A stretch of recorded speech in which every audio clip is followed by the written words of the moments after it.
Chapter 8, Imaginary Cities, begins with this sentence: cities begin in the mind, or so proposed Elias Canetti, a novelist and social philosopher often written off as one of those offbeat mid-century Central European thinkers no one knows quite what to do with. That was kind of intriguing, I thought. I mean, it's an interesting statement. And then I hadn't heard of this poor person, Elias Canetti, but then I discovered, look at that. He won the 1981 Nobel Prize for Literature. Anybody heard of him? No. Born in Bulgaria, but lived in Vienna a lot, apparently. Huh? Yeah, we don't know what to do with him. He's one of those, what do they call him? Offbeat mid-century Central European thinkers no one knows quite what to do with. So I found out that he wrote this book called Crowds and Power. Maybe that's where they get this quote, cities begin in the mind. But then I looked at this blog post, which was pretty super interesting about this book, kind of the Cliff Notes version, Spark Notes version. This is what I got. So basically, one of the themes is, he says, it's kind of like what's happening to us today in class. We don't want to touch each other.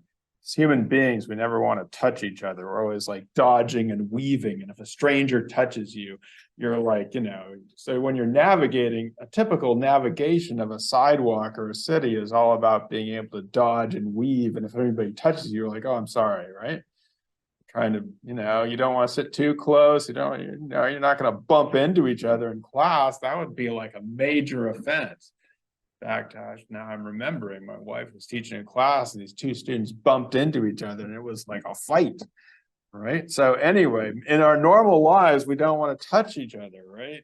But then the thing is, when we get into a crowd, all of a sudden we feel like we all get into each other, and it's better when we're all then touching each other and smushed together, and we feel like liberated from, and we want to make the crowd bigger, and the crowd wants to move, and the crowd gets more and more happy when it's crowded together. So most of our lives we spend not wanting to touch each other, but when we get into a crowd, does this ring a bell? Like when you're in a concert or, a big basketball, not a bus. A bus doesn't count. You don't want to be touching anybody on a bus. That's yucky.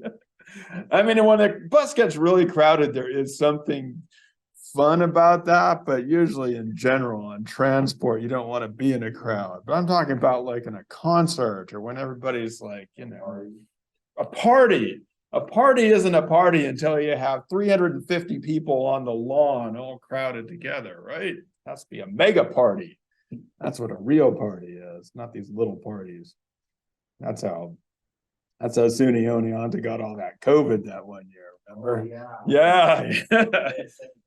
Right, yeah, they had the genius idea to have about 4 giant parties inside. Wait, if they would have been outside, it would have been better.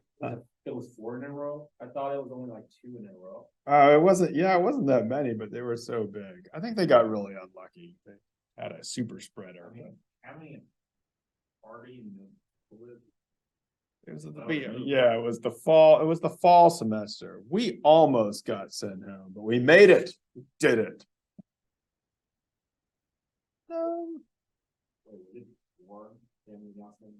No, everybody was sent home in early COVID in March, about 3 years ago. That was when everybody got sent home then there was the fall when both Hartwick and SUNY said, we're going to open up in person.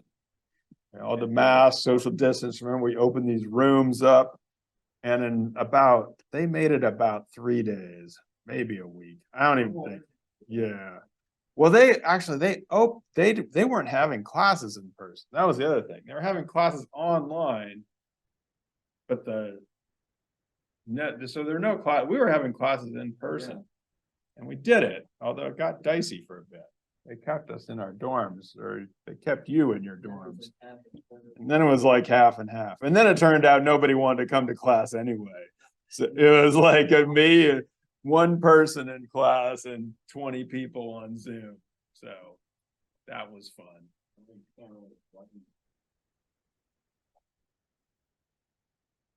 Yeah. Not wanting to touch each other. Well, this blog post was written in 2015. It was before all this, but there's still that sense of the crowd. I think we still miss it when we go to concerts. We want to be touching each other. Anyway, crowds are powerful. I recommend it. So the thing is, though, that what they're saying is, although we may not know what to do with this crazy guy, that in actuality, all large social units are in some sense imaginary. And here they're drawing on someone who is perhaps much well known in the social sciences, and we do know what to do with Benedict Anderson's work on imagined communities. And what Anderson was basically saying is, we have communities, we have the people we can see and interact with. But when it comes to something like a city, or especially he was interested in nationalism, when it comes to something like a nation, we're never going to meet all the people in the nation. We're not even going to meet a fraction of the people in the nation.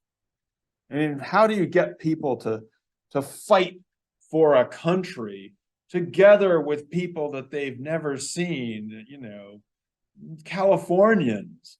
Why would I fight for Californians?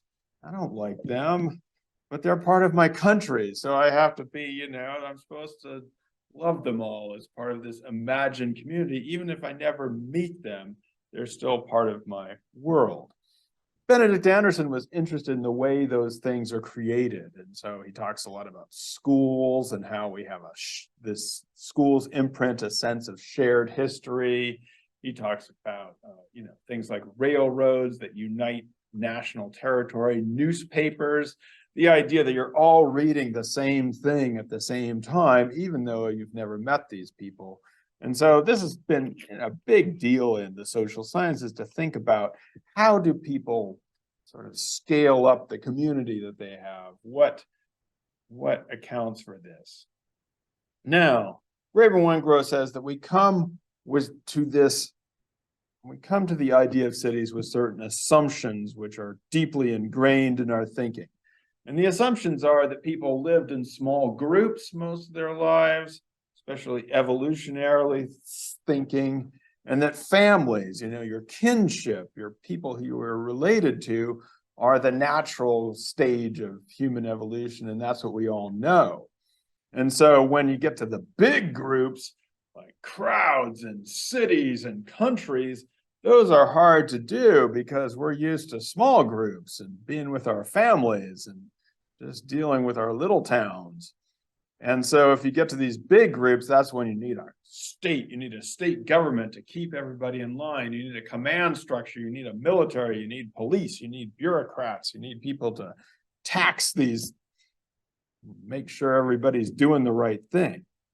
So these are our assumptions about what it means to live in a big group. We assume it's kind of not natural to human beings, that we actually live, that it's more natural to live in these smaller units, these family units. Now, in their actuality, or what they're going to be arguing in this chapter, is that when we look at the earliest cities, they don't have these things like big temples or palaces, and that people were actually able to live urban life without having all these armies and administrators and governors and mayors and these things. And so what they say this means is that it suggests a much less pessimistic assessment of human possibilities. Because in fact, most of the world now lives in cities or in urban environments, certainly much larger. I mean, even in a place like Oneonta, which is barely a city, it's still, when all the students are around 10,000 people or so, which would have been a big city back then. And so if we're going to say that people can't live in cities, that we're not going to get along without people telling us what to do and without the police coming in to beat on people half the time, that's a pretty pessimistic idea, right? Because then we're going to have all these people telling us what to do. And but if it turns out people can live in large units without having all these administrators around, we might be able to find out different things. They go into the idea of common sense, right? So what they're saying is that a lot of this comes from our common sense ideas about social units, and the bigger they get, the worse things are going to be. And common sense, they say, is a strange thing. It's great when common sense means, you're not such a bookish library type who only hangs out in your head and you have real life experience and street smarts and those kinds of things. But oftentimes common sense is just what you've heard. It's just, your ideas about things. They give the example that women can't fight. They're terrible soldiers because you need men for their upper body strength. When it turns out that if you put women in combat, they're much better rifle shots or something like that. So, the idea, a lot of our common ideas are not the greatest ideas. They say that, what's maybe interesting about this is if you think about your own family life and your friends and your close social units, and think about you might think about your family for a second here, and how difficult it is to make a good decision when you're talking to the people in your family.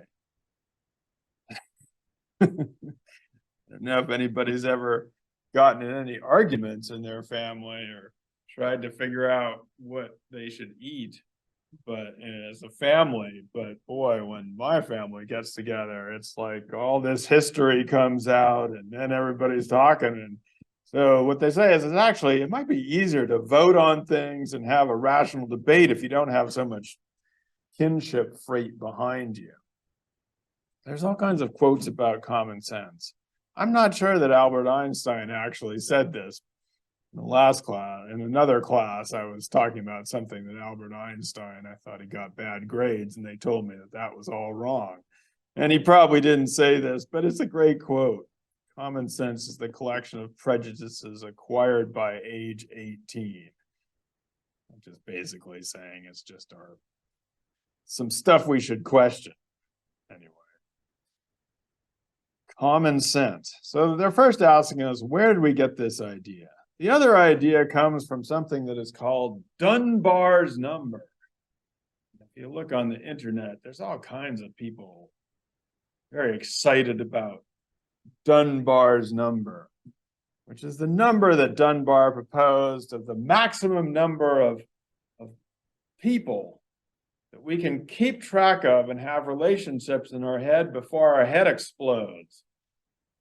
Anybody know what is Dunbar's number? How many people can you keep track of in your head before your head explodes?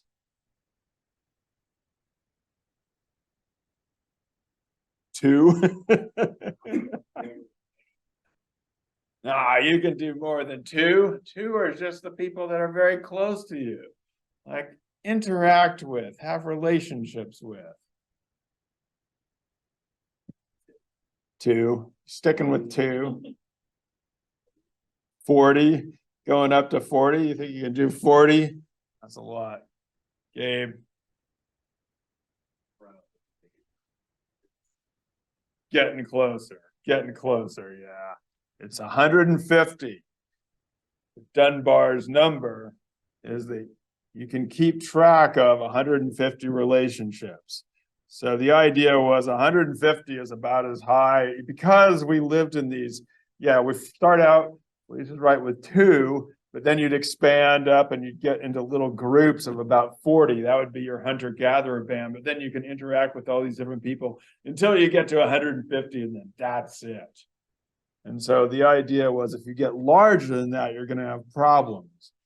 So if you keep things at 150 or so, you want to keep your corporations and your classes and all those things to 150. And they're supposed to be rooted in hunter-gatherers and evolution, all those things. And like I said, if you go on the internet, you'll see all sorts of neat little pictures and memes that'll tell you that there's actually these nested levels Dunbar proposed, or I don't know, maybe they extrapolated. There's your 2 loved ones, actually 5 loved ones, or you can have 15 good friends. There's Cyrus at 50 friends. And then you can have 150 meaningful contacts, 500 acquaintances, and 1,500 people you can recognize. Which is good, because that's about Harvard College level. You can all recognize each other. What? Do you ever walk across campus and see somebody you've never seen in your life? Yeah? Oh, okay. I guess we have to scale it back to 150 then. We're too big. Got to get rid of some people. Like I said, you can find little memes like this all over the internet. It's kind of become common sense for how to organize things. Graeber and Wengrow are going to argue against it, though, so don't take it too literally. What they say is that if we look at modern forager societies of people in our contemporaries who are hunter-gatherers, that actually the way they use kinship is more like a metaphor. Like, oh yeah, we're all related to so-and-so. But if you look at the genetic biological relationships within any of these groups, it's only about 10% close biological kin. It's kind of crazy if you think about it. Like, it's actually smaller than many of our contemporary groups or neighborhoods, very small amount of biological kin. And so for at least what we know of contemporary hunters and gatherers, they do a lot of traveling. We've talked about this, and combining and recombining over long stretches. And a lot of people try and get away from their families. I don't know if you ever tried to get away from your family, but apparently the hunter-gatherers also sometimes want to get away from their families and join other groups, go a long way.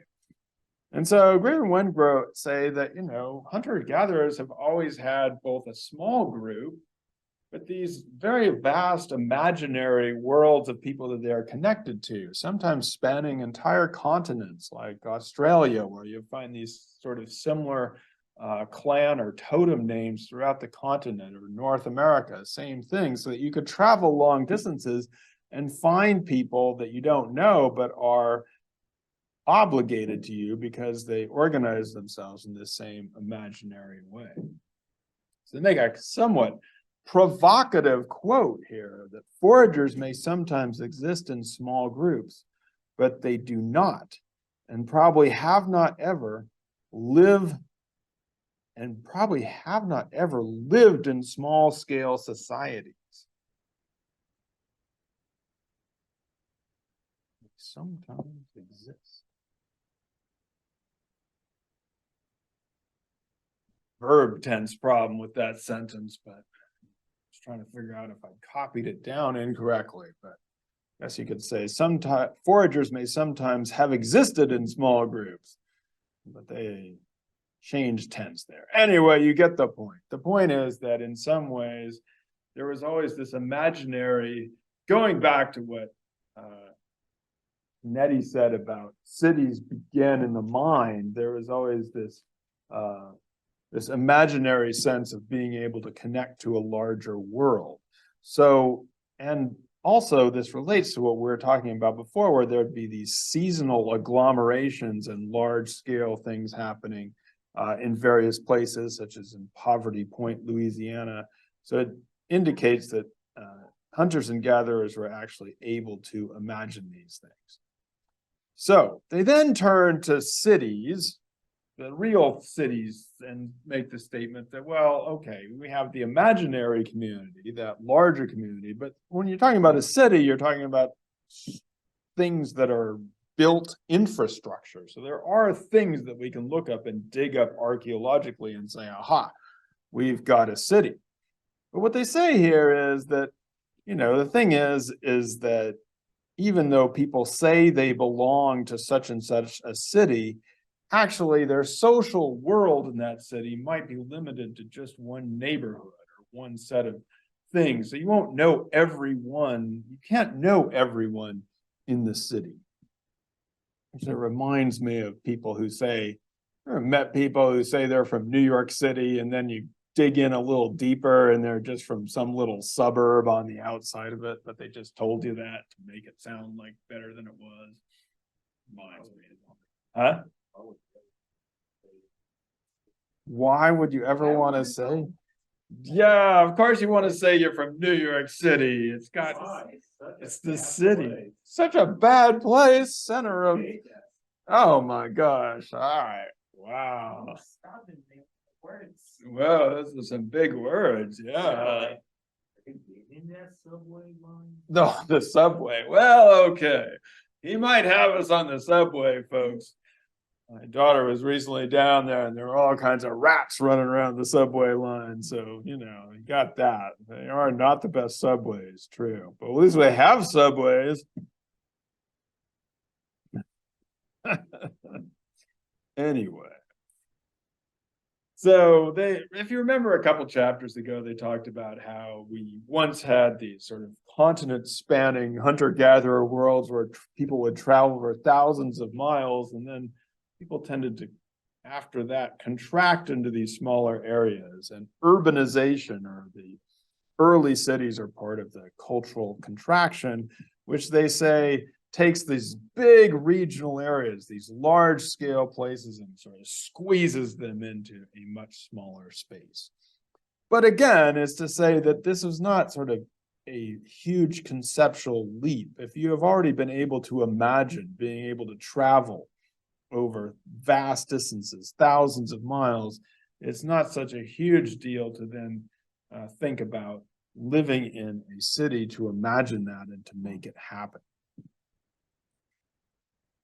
Interestingly, when we look at the earliest cities, what we don't find, what don't we find there, Matt?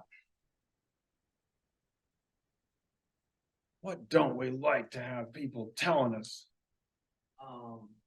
What don't we find? Yeah, what don't we find?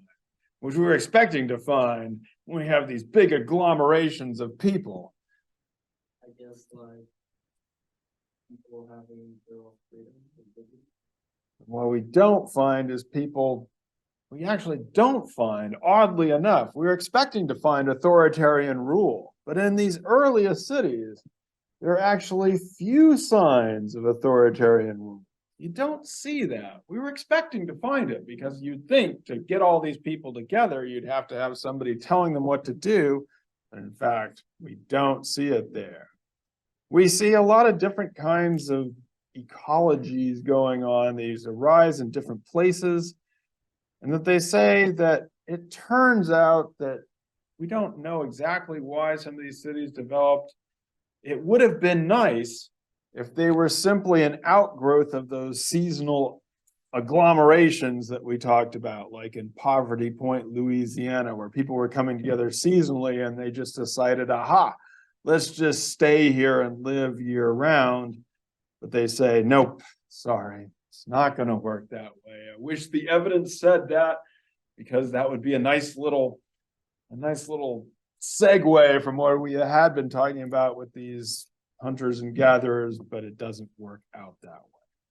When we look at the early urban world, we do see some unity. We see what they call grand self-conscious statements of civic unity.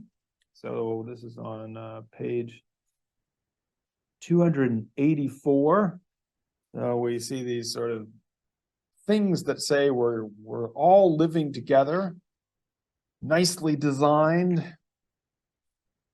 infrastructures and built spaces, beautiful, harmonious, often dedicated to the gods and heroes, these founding ancestors, but not, again, not with these signs that somebody's lording it over another in terms of having huge palaces or temples. You had this kind of more egalitarian celebration of living together and being able to all come from these founding heroes, and signs of popular festivity, being able to have big parties in honor of your city and the people around you, clump together into crowds and touch each other. It's like Canetti said. So you just have all these signs. Interestingly, Liz, where do all these people come from in these cities? From faraway places. Yeah, you'd have people coming in from long distances. And we usually think of these as like, you know, the usual idea is cities come up when there's these farmers, and then there's so many farmers and they all go into one area, and the city is just a natural outgrowth of overpopulation. But it turns out to be that a lot of these times you'd have people from vast distances setting up neighborhoods in some of these cities. You also talk about what we don't find. Again, we don't find the evidence of authoritarian rule, but we also don't find necessarily the same technologies everywhere. So again, we have this idea that cities arose because of agriculture, farming, or metallurgy, and then they are able to overpopulate certain places and create these ugly cities, bad subway lines, and rats. But in fact, we don't find that. They not necessarily have these agricultural hinterlands.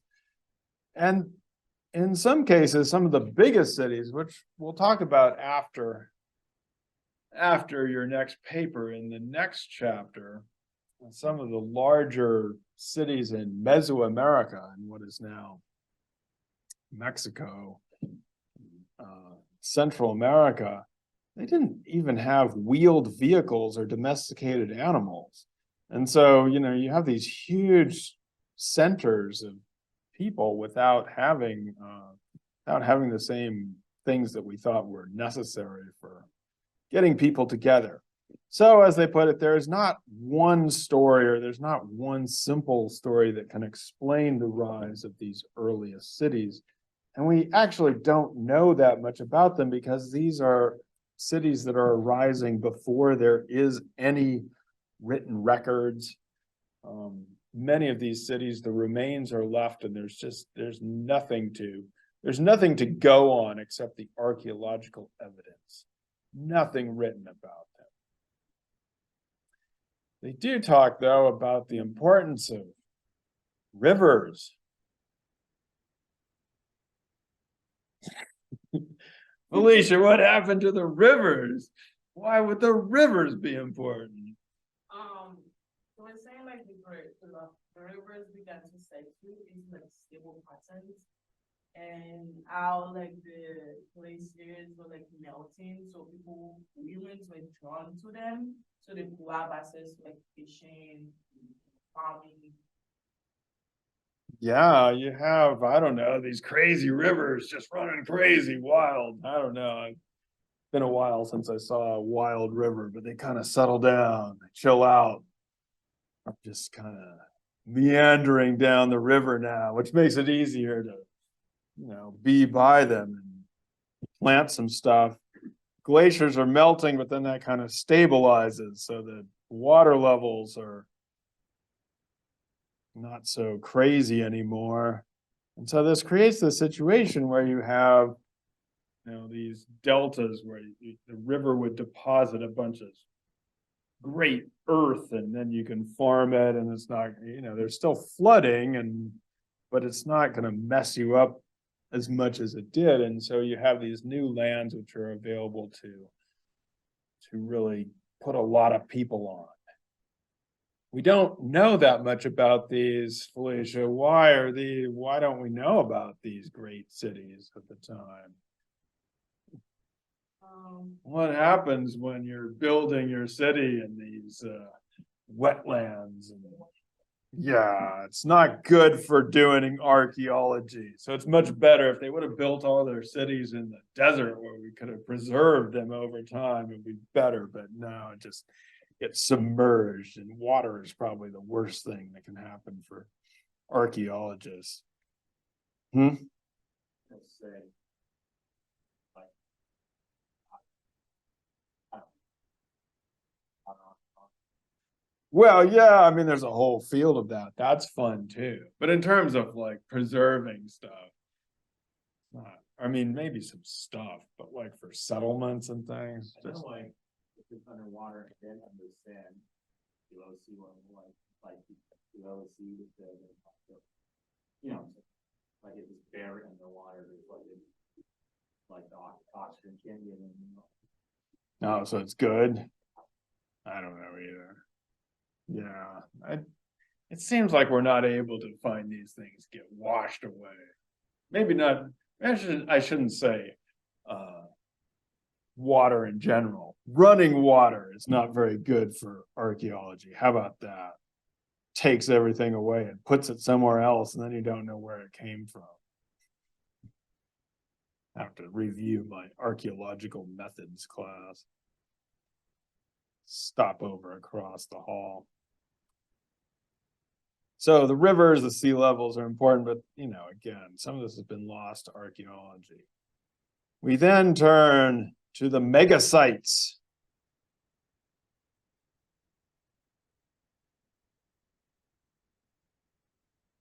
What's that green country?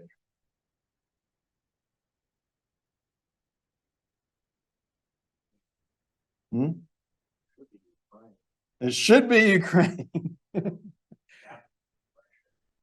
Yeah, this book was written before, or this map was probably made before some of the things that have happened in the last couple of years.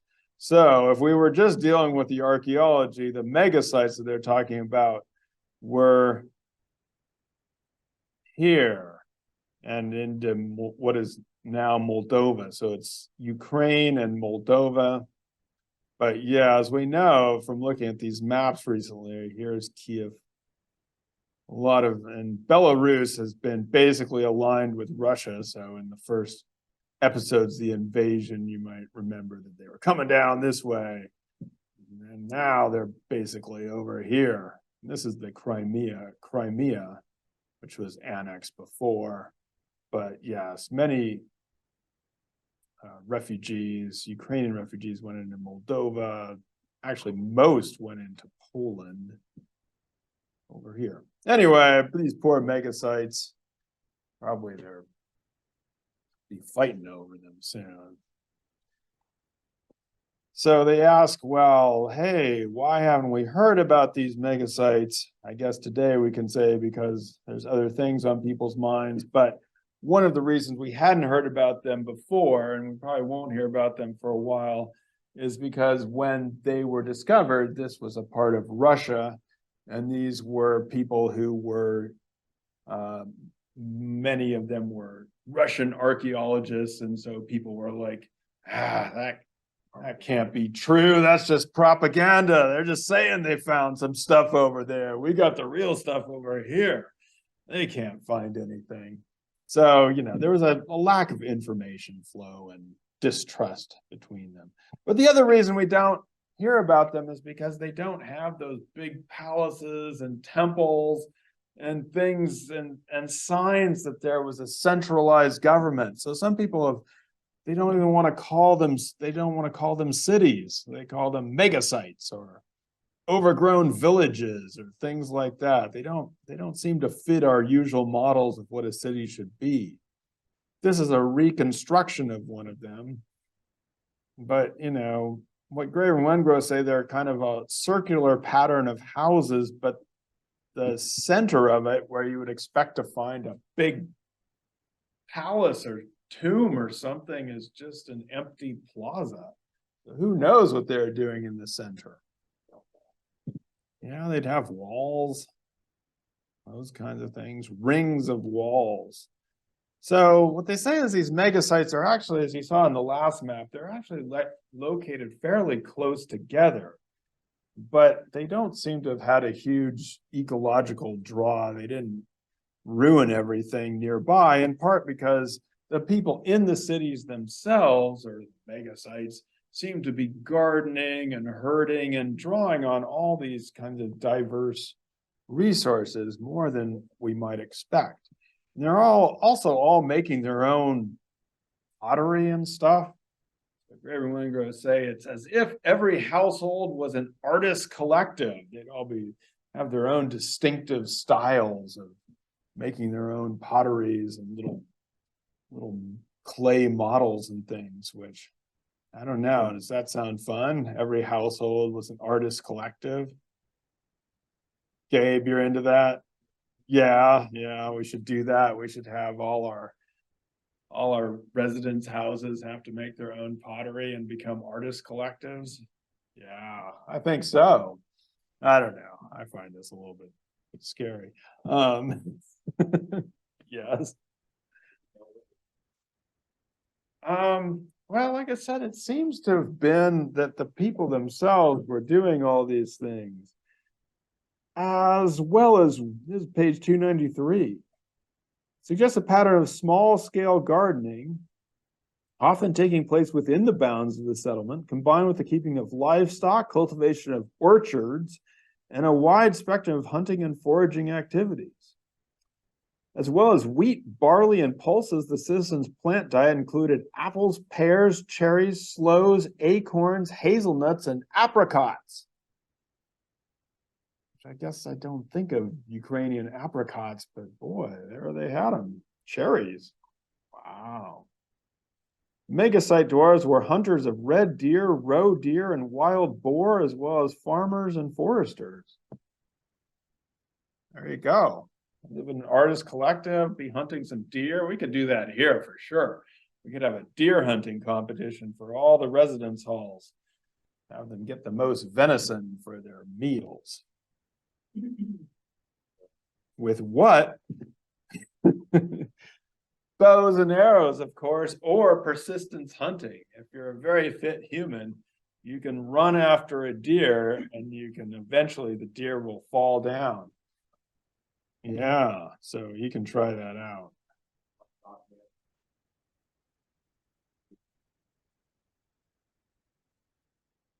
Yeah, you can do that around here too, but you might want to get more sleep before you try that one. Yeah. So, circular settlements. The question becomes, how did they organize these circular settlements? How did they make it work? And we don't know.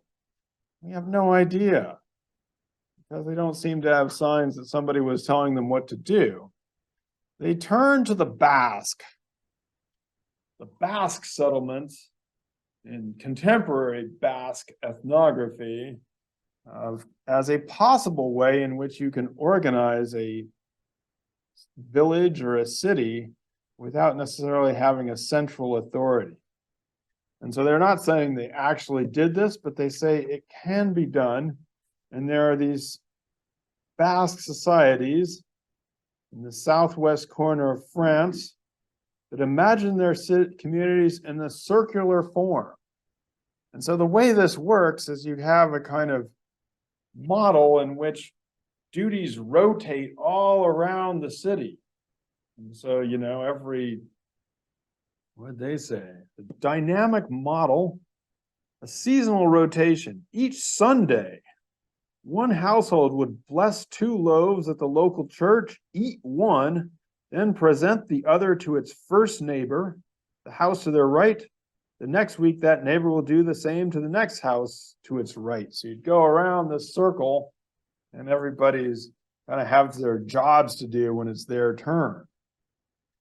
In the endnotes, they describe that they're drawing on a book called Mathematics Elsewhere, an exploration of ideas across cultures by Marcia Asher, which they say is super fascinating, and how people would use these kind of mathematical principles in order to establish and maintain social order.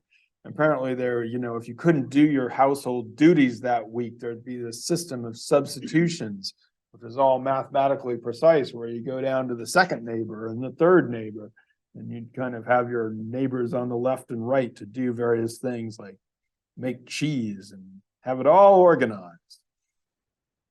The Basque apparently wanted to make sure that everybody was in a similar state of equality, self-conscious egalitarians. If you've forgotten where the Basques are, they're talking about this is kind of the Basque language region, which is a super interesting language family because it doesn't seem related to a lot of the stuff right around it. So people can't figure out exactly what happened there. Most of the Basque area is in what is now northeast Spain, but they actually span the Pyrenees over into southwest France as well. So, interesting place to go. What they say is the Basque has developed a very complex system of mutual aid. We saw this among the Wendat in North America, but among the Wendat, they did it mostly through these large communal assemblies where people get to talk and hash things out. And in some Basque communities, they do this as well. That's a more typical way of thinking about how to organize a society, is that you get together and talk about it. Among these Basque societies, again, they do it according to these mathematical principles. So you rotate, you replace different people, alternate. And so they're speculating that this could have been a way in which these mega sites organized themselves and were able to have large groups of people coordinated. They didn't become all the same, but they didn't need somebody telling them what to do and have that authoritarian rule that Matt doesn't like, somebody telling you what to do all the time. Mean. So again, they're saying this is the same principle, egalitarianism, but you get there from two different ways. Some people get there by talking, some people get there by math. So the big point about this is that people are able to organize themselves without necessarily having huge problems way beyond 150 people. Your social group may indeed be 150 people or 40 people or 2 people, but in terms of organizing different social arrangements and living harmoniously, there's various ways to do this where we can go beyond it without having problems. So as they say at the end of our reading for today, this is significant proof that highly egalitarian organization has been possible on an urban scale. It doesn't mean that just because we all get together and live in a city, we have to have a mayor, and we have to have a police, and we have to have a governor. We have to have a nation state that people can actually do this and work it out for themselves. So again, as we talked about, what that means is if they can do it, they did it, we can do it too.